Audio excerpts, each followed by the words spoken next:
the name Gifted came up from, we know that each and every individual is gifted and special in their own way. So that's what we're trying to highlight. We're trying to highlight and showcase the different talents and gifts that each individual has.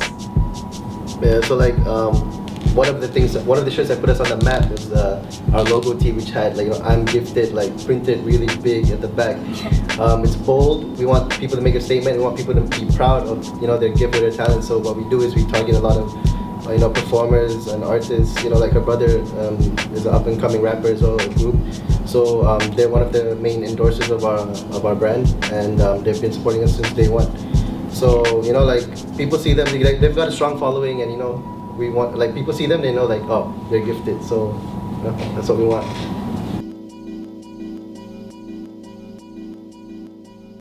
So how we started up the brand was that I've always been going to this underground hip hop events, which is called RTB, Raising the Bar, and there you could see different brands opening up their booths, selling their stuff. So at one point I brought him along, and that's when he got exposed to local brands in Malaysia. He actually, before this, he didn't know. So that's how the idea started to come up. Yeah. All right. So what made us go into this industry together is that we both have similar tastes, and interests in music, and we both love hip hop. Yeah, we both love hip hop.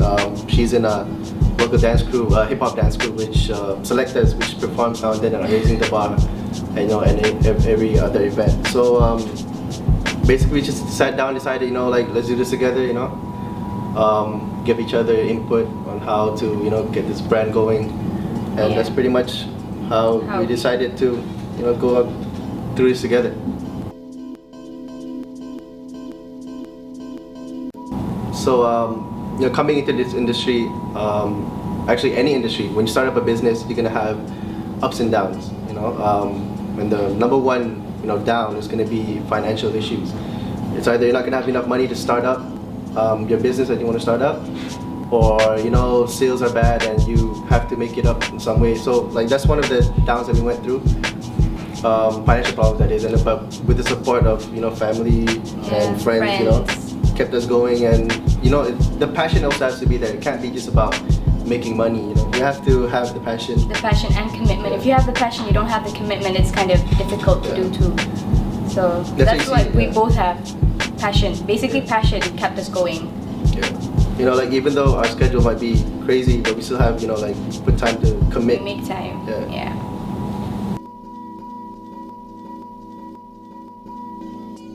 Alright, so basically the person that wear our stuff, he doesn't mind wearing bold things because as I said before, one of our main trademark shirts is I'm gifted in the back, and most of our tees have that because people no matter what, even if you don't want to admit it, some people are just really vain, and they'll just wear stuff like that, saying it's hustler or whatever, so ours is I'm gifted. So people who are they like to be bold, loud,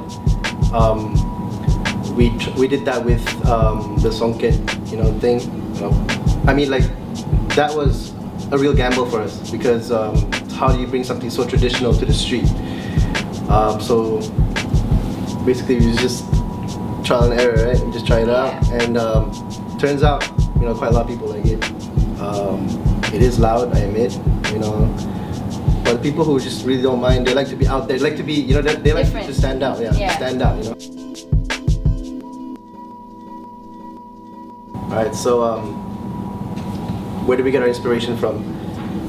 Basically, since we are a hip hop rap kind of brand, urban, we tend to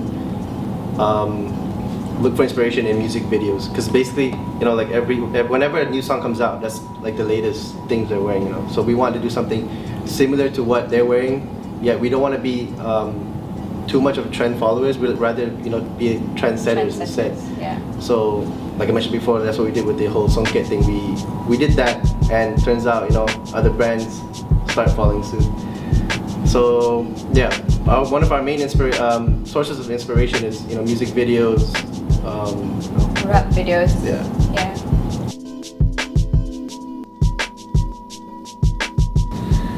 5 years, we would like to like have our own store. Like right now, we're just putting our clothes in stores on a consignment basis.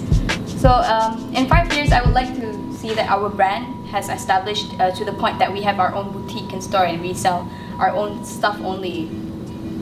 So yeah, and we would like to like join what, KL Fashion Week? Yeah, the runway thing, you know, make it like high fashion or something. So yeah, you know, like for now, I mean, like okay, when we started out with just t-shirts and hoodies.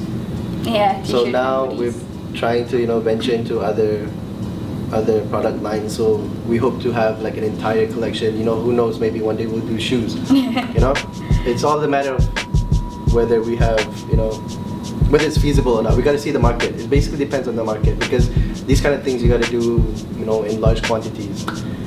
So we've seen other brands, you know, experiment with it. Some of them are successful, some of them going through hard times. But in 5 years, we hope to see that the local scene grow in such a way that maybe not to the point how it is in Indonesia, because it's like that's like way too much already. Yeah.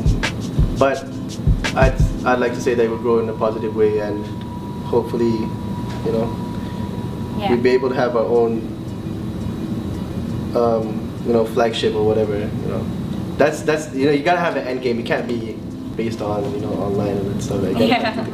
Something else too, you know. Yeah. So yeah, wider range in product line. Product basically. line.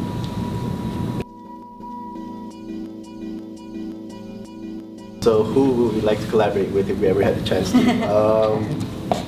There's so many. I guess I like things to be like really simple. I really like Popular Demand, Yeah. Popular Demand. Supreme, you know, Benny Gold, which a lot of brands, local brands here have been really inspired by. But as I said before, if we ever had the chance to do shoes, I'd definitely like to do something with Nike, you know. I mean, I think that's every streetwear or brand, you know, dream to do something, you know, like that. It really puts you on the map, I guess. Yeah. So yeah.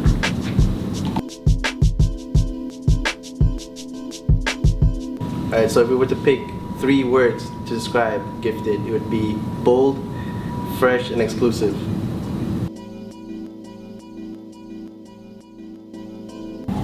Talking about the local brand scene now, when we first started, there was only like what, 60 brands, Yeah. 60 brands, and then like I mean after the second event, right? The second event, it started to like double up. The brands just started to double up, and now you can see if you go to the Instagram and you check hashtag Lokalah, you'll see like upcoming brands every day. Every day there's new brands, and like I think now there must be about more than 300 brands. But so it shows that there's an influx of local brands right now. But then again, when you think about it, this basically motivates us to be better. So it just means that we have to step up our game. And yeah, what else? Yeah, so okay, like she mentioned before, we used to join, you know, events. Whatever events there were, we'd join. Now, a year later, since like the whole boom of the local industry, there's an event pretty much every week, and there used to be Get bored. People tend to get bored because I mean like last year used to be like an event every 3 months, so that gives a chance for a brand to either you know, do a promotion or they can create a whole entirely new collection. But now it's every week, so you can't expect a brand to release something new every week, right? Plus, who shops for clothes every week? I mean, right? Yeah. So like that whole the hype of the whole local brand scene, in my opinion, I've seen is slightly, you know, decreased as compared to last year. Yeah, because it's Now it's not a matter of, you know, just local brands growing. Now it's also organizers, you know, like fighting over this place, you know. So yeah, I mean it's a good thing, but at the same time, it's, you know, it's something that people have to really be really careful about. So what we do is that we really we start to filter which events we join, So we that don't join like we don't- every week. Yeah, we don't join every week. You know, because we have to create that demand again. You know, people. You know, like so We don't want to people get. We don't want people to get bored of our stuff. You know, every time they Yeah. come to the event, they see the same thing. Yeah. So that's why we try to filter and like choose. No, like limit maybe like 2 events a month. Yeah. That sort of thing. Yeah.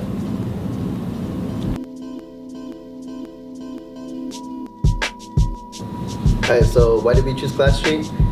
We like the whole, you know, vibe and you know, feel of the whole website because it reminds us of something like Kamaloop, you know, in the US.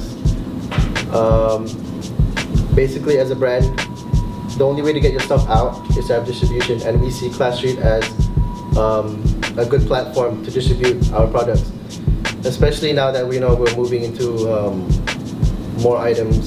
Yeah. You know, and we're trying to target a different crowd now with our new collection.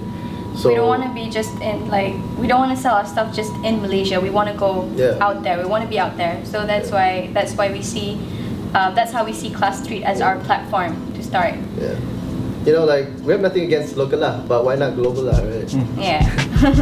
You know, like we want to move our stuff overseas if we can. I mean, like why limit your items? Why limit your brand to just Malaysia? You know, then you're not growing. You're not thinking outside the box. So we want to, you know, get our stuff out, and Classtreet I think is a promising way of doing that.